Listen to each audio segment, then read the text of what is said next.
Hello students, this is second part of Principles of Management.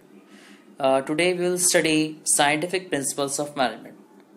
Scientific Principles of Management was propounded by Frederick Winslow Taylor. He had contributed 4 scientific principles of management. That is why he is also called father of scientific management. So what is Taylor's scientific management?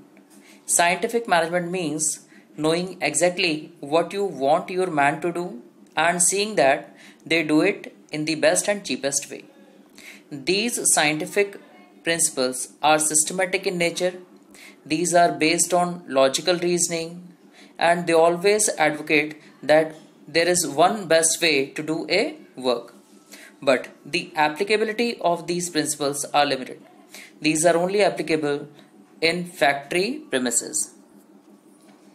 These are science, not rule of thumb, cooperation, not individualism, harmony, not discord, development of worker to their greatest efficiency and prosperity. So, first one is science, not rule of thumb. Taylor believed that there was only one best method to maximize efficiency. This method can be developed through scientific study and analysis of each element of job and should substitute rule of thumb. So there must not be rule of thumb like things.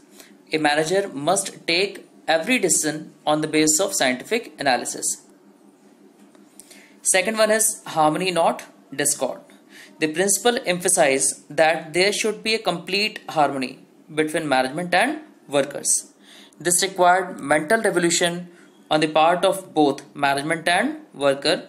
Both management and worker should transform their thinking. Mental revolution involve a change in attitude of worker and management towards one another from competition to cooperation.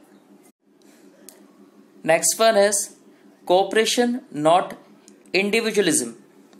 This principle is an extension of principle of harmony, not discord. Competition should be replaced by cooperation. According to Taylor, there should be an almost equal division of work and responsibility between workers and management. The management should work almost side by side with the workers, helping, encouraging, smoothing the way for them. And fourth one is development of each and every person to his or her greatest efficiency. This principle is concerned with efficiency of employee, which could be built in right from the process of employee selection. The worker assigned to employee should suit to their capacity, capabilities. They should be given the required training to increase their efficiency. First is functional foremanship. Functional foremanship is an extension of principle of division of work and specialization. It is a technique which aims to improve the quality of supervision at shop floor by putting a worker under 8 specialist foremen. Taylor identified a list of qualities of a good foreman or a supervisor. Since all the qualities could not be found in a single person, Taylor proposed 8 specialists. In this technique, planning is separated from execution. Execution means production department. So we have 2 departments, planning department and production department. Taylor suggested 4 foremen for planning and 4 for execution, which means production department. These are instruction card clerk, route clerk, time and cost clerk, disciplinarian, speed boss, gang boss, repair boss, inspectors. Second one is method study.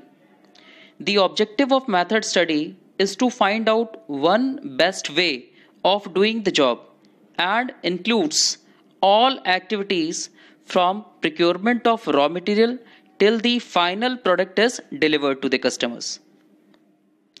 Next is motion study. It is a technique of study of movement which are undertaken while doing a well-defined job. The movement could be productive, identical and unproductive. Motion study seeks to eliminate unnecessary and wasteful movement so that it take less time to complete a job efficiently.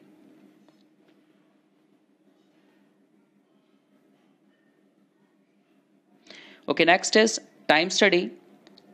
It is a technique to determine the standard time, the time taken by a worker for reasonable skill and efficiency to perform a well defined job. The standard time is fixed for whole of the task by taking several readings. The method of time study will depends upon volume and frequency of task, the cycle time of operation and the time measurement cost. And next is fatigue study. Fatigue study determines the amount and frequency of rest intervals in completing a task. The rest interval help the worker to regain stamina and work again with the same capacity and resulting in increase in productivity. Next is differential piece wage system. It is a technique which differentiate between efficient and less efficient worker. So you can figure out by this keyword it differentiate efficient worker and inefficient worker in case studies. It reward the efficient worker and motivate the less efficient ones to improve their efficiency.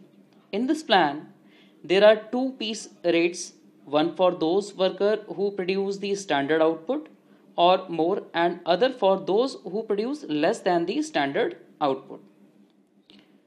Last one is standardization and simplification of work. These are two techniques, standardization and simplification. So this is the process of setting standards for every business activity.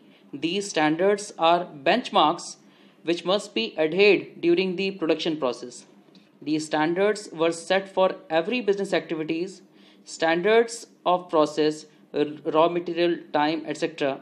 The objective of standardization of work are to reduce a given line or product to fixed type, size and characteristic, to establish standards for excellence and quality of material, to establish standards for performance of man and machine, to establish interchange ability of manufactured parts. Simplification of work is a technique to eliminate unnecessary varieties, size and dimensions of product. It leads to reduce inventories, fuller utilization of equipment and increase turnover to reduce cost. Now, please do sure your homework must be completed within the time frame. Do all your short answers of assignment given. Make short notes according to handout given and do NCERT questions in your homework copy.